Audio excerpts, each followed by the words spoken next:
Everyone loves to talk about creating shareable content, create content that gets shared, optimized for share, create content that ends up in Slack groups. But what does that actually look like? How can you actually engineer social content that gets shared by people in your ideal audience? Most companies don't have a predictable way to make this happen. And today I want to walk you through 3 levers that you can pull in your content to make it immediately more shareable and more likely to end up in Slack groups or group chats filled with people that are in your ICP.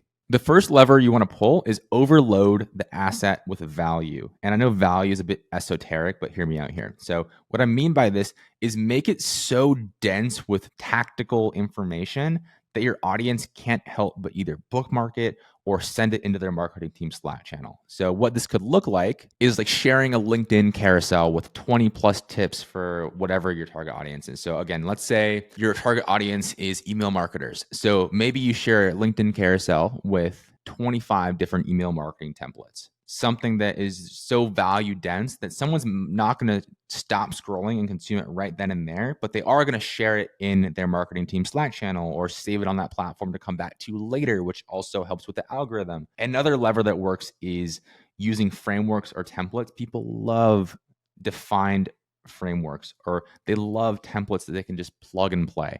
So again, using the email marketer example, if your target audience is email marketers, you might want to give away specific templates for welcome flows or win back flows or whatever like campaign or flow will be relevant.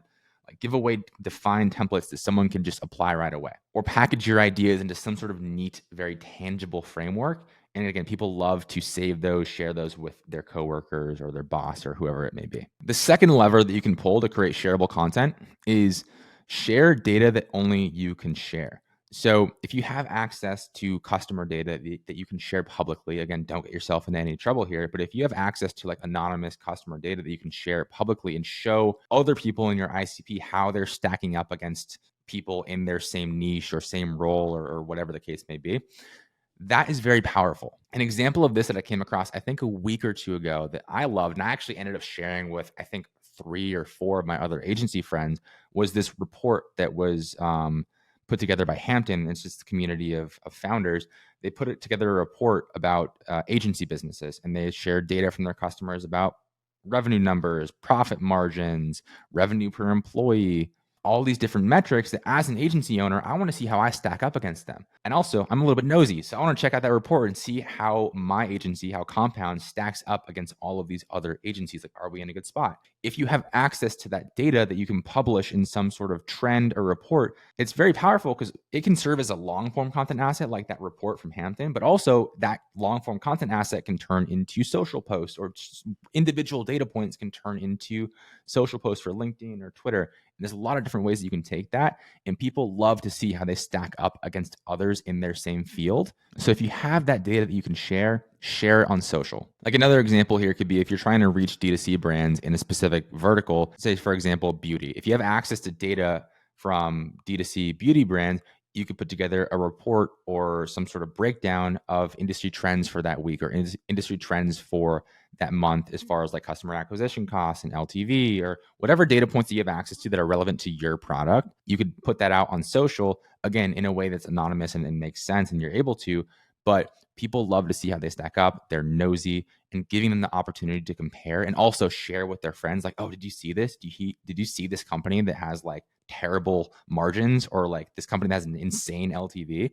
Giving them the opportunity to do that is very powerful. Also, before we get into lever number 3 for creating highly shareable content, if you're enjoying this video so far, drop a like down below. It helps with the algorithm. And then also, if you know anyone who could benefit, share this with them too. Now, third lever for creating shareable content that ends up in group chats full of your ICP is highlight pain points.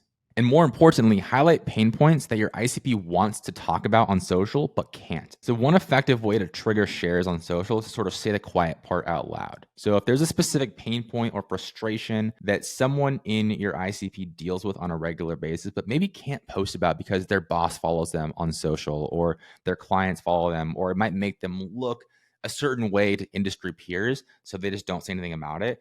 Posting content that taps into that pain point and allows them to sort of vent without actually venting is a super effective way to drive shares.